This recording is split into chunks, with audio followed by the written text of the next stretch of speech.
Honey, did y'all see those BET Hip Hop Awards? Baby, were they not the jankiest thing you have ever come across? Chill. I don't know who was in charge of it, but they need to be fired immediately. Pack up your desk and hit the unemployment office, because baby, that thing was janky to me. At this point in my mind, I feel as though BET is like reason number 947 why George Bush does not like black people. The audience was out there looking like that 47% that Mitt Romney don't give a fuck about. It was just horrible all together. If you were with me on Facebook and Twitter, then you know I was just not here for it in its entirety. But I did get me a couple giggles off the wardrobe and the general fuckery of the artist. So I got my list together and we gonna jump into this thing. First off, Master Splinter and Donatello, Wiz Khalifa and Jeezy opened up the show with their little performance. It was cute or whatever. Wiz Khalifa had on these jeans that were so tight, they looked like stirrup pants. And for y'all young bucks that don't know what stirrup pants are, they are these leggings that's got a strap that go around your foot so that they keep the pants tucked down in your shoe. That's some real 80s stuff right there, honey. But that's what it looked like he had on. And if this man been wearing these tight ass pants the past couple years, he been out. My question is, how did he manage to get Amber Rose old bald headed ass pregnant with the way he been cutting off the circulation to his balls? I just don't know. Bruh, get a DNA test, because I don't know about it. But I'm going to dial back the shade and I'm going to keep it to the award show, because that is neither here nor there.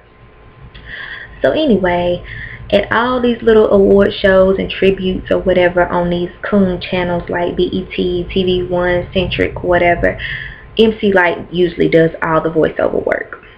And I thought that's what I was going to get this year.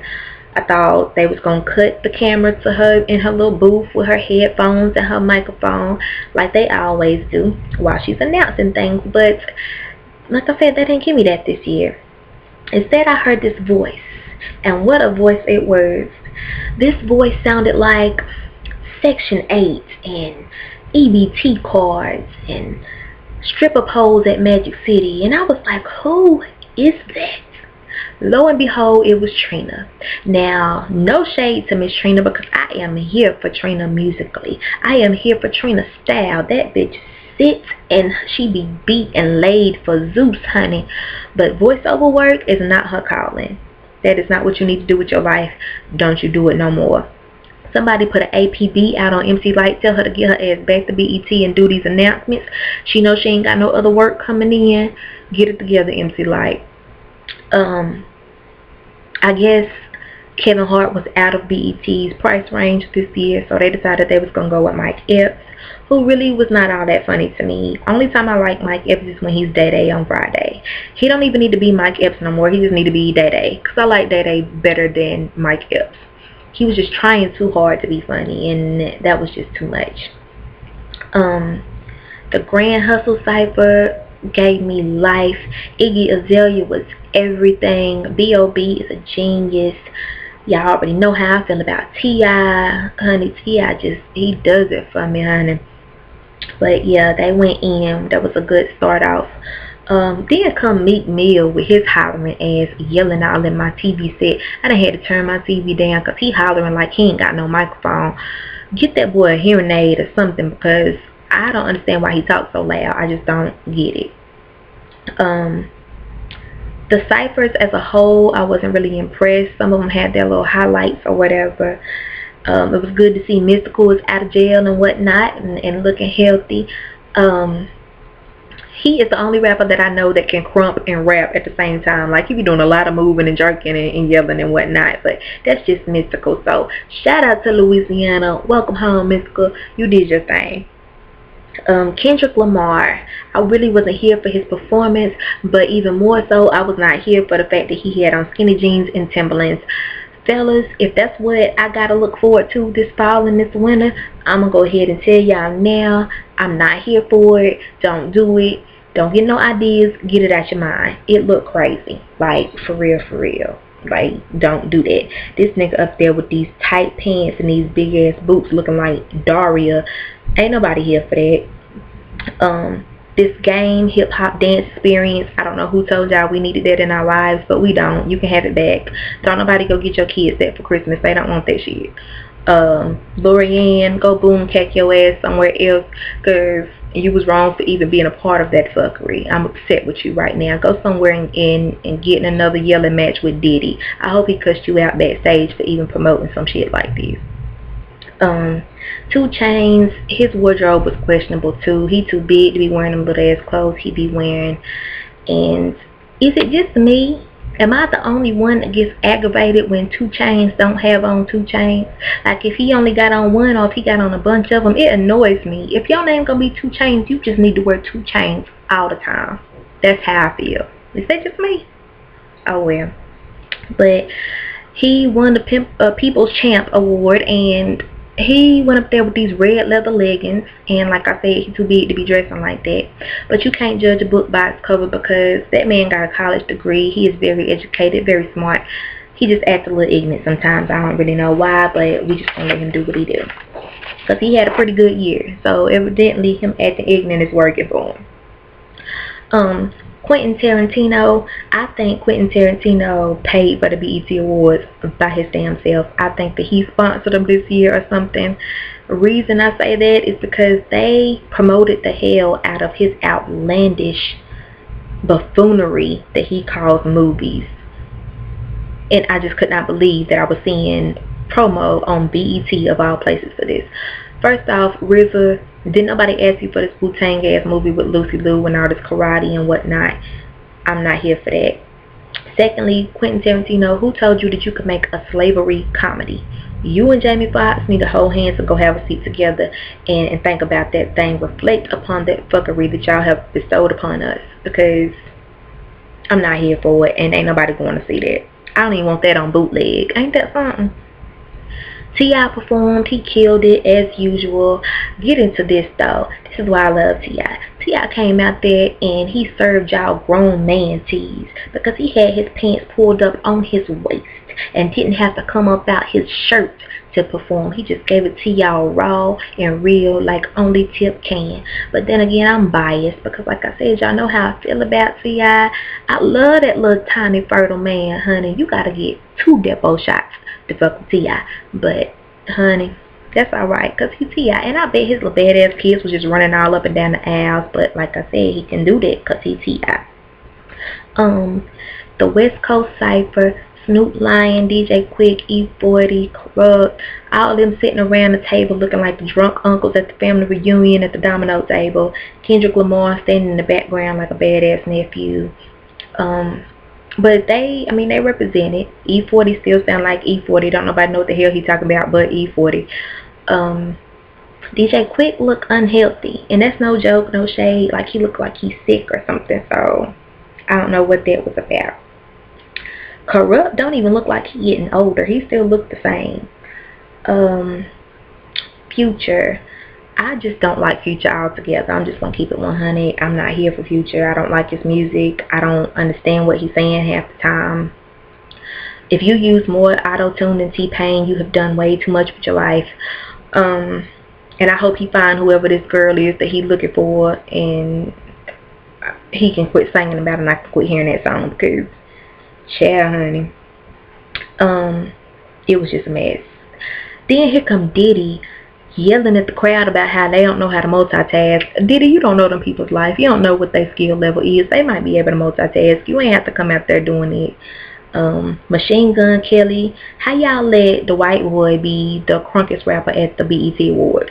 How did y'all manage to let that happen? He come out there swinging from rafters and climbing up on balconies. He know BET ain't got no insurance. He hurt himself. He shit out of luck. Don't do that. Save that for MTV. They could pay for it, MGK. French Montana come out there looking like he had on a Versace comforter set, complete with pillow shams. Like, it was too much going on. He really looked like he went into Donatella Versace's house and pulled her comforter off her bed. Like, shh, let me get that about you. It was too much, and I didn't like that. The Rough Rider Cypher, it was cool. It was good to see Eve still doing her thing. Honey, Cassidy was killing. I mean, and he even got on these niggas' wardrobes, told them to wear some clothes they own size. That's what's up, Cassidy. Please tell him again. DMX, honey, can smoke all the crack on the planet and still come back and be hot. I will always be here for DMX. I do want him to stop wearing them fisherman hats. They wasn't hot when he first started wearing them, when he first started growling and barking at folks. They not hot now. But we gonna let Crackhead Earl do his thing. What else? Rakim got that award, which I feel like he deserves because he has put in work. He is a veteran in this thing. I don't think they should have let Kendrick Lamar present it to him because Buddy can't read. Like, he was up there struggling. Was he not? I'm the only one that noticed it? Like, he was struggling. Like, he was sounding words out and whatnot, and that ain't okay. See, Mitt Romney, that's why you don't need to take Sesame Street off TV. Leave Big Bird alone, because that's what happens when kids are deprived of educational television. They start being grown as hell and reading like Kendrick Lamar. But anywho, then as Rakim is accepting his award, T.I. and them standing behind him all stoic and serious, looking like the ghetto nation of Islam, like Mr. Farrakhan was up there at the podium or something. I don't know what that was about. Then Rick Ross. Officer Ricky, where do I start? Lord have mercy. And I made the Omarion fans mad at me last night on Facebook and Twitter. All 5 of them. They were so upset with me. I do not give a fuck nor hell nor shit about y'all being upset with me. Anywho, Rick Ross comes out there, and of course, as usual, he don't have no shirt on. I don't know if he does it because he wants to see his tattoos, if he thinks his belly is sexy. All I know is I get distracted by them C-cups that he got up there bouncing around while he's rapping. Somebody please just throw some Mardi Gras beads at this nigga so he can put his titties away, because that is not alright with me. That is a decent exposure. I want him to put his titties up. At least put on a sports bra or something before you come out there. All that's unnecessary. Anywho, I wonder, did Jeezy mollywop him before or after his performance? Because he was up there on that stage looking like he had some shit on his mind.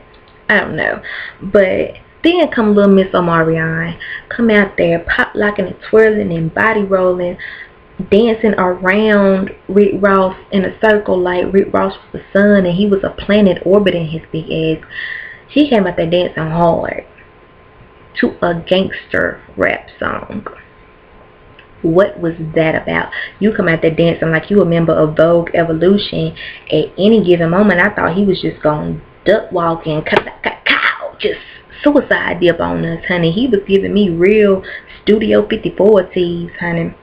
He need to save all of that for that B2K reunion that ain't never gonna happen, because all that dancing ain't called for. But that's what happens when you let Chris Stokes play in your booty. Listen, dear Omarion, guard your bujana with your life, honey. Stop letting these grown men, I know you a pretty young thing, but stop letting these grown men talk to you and talk you into giving them your boo coochie. You keep that, honey. You save that for when you find that special man that you fall in love with. Don't you just be giving that boo coochie to these old cats, honey. Child, old man will give you worms. That's what my grandma told me. But yeah, so I just feel like the dancing was extra. I feel like I said, he was serving me Studio 54, Scorpio's realness, and I wasn't here for it. But yeah. Then the Chris Lighty tribute, the Violator music tribute, that saved the show. To me, that was everything. Like, I could have fast forwarded through it all and just watched that, because Busta, Q-Tip, Fat Joe, Missy, 50 Cent came out. They all put on for Chris. That was what's up. Did not realize that Chris Lighty had a hand in so many top-notch careers like that. So rest in peace, Chris Lighty, and y'all did that, honey. Like I said, y'all were the highlight of the show. Something else, he didn't get no awards or nothing, but the camera kept cutting to Miguel. Miguel's hair was laid like Anita Baker at the top with Vanilla Ice on the side, and I want him to cut that out. That's not alright with me. It will never be alright with me. Altogether, BET, if we make it past December and these Mayans turn out to be not all they cracked up to be. If we make it to 2013, please do better. Please, my people, please do better, because this was some hot buttery bullshit that y'all gave us in 2012, and I do not like it. I am not here for it. Y'all need to tighten up and sing.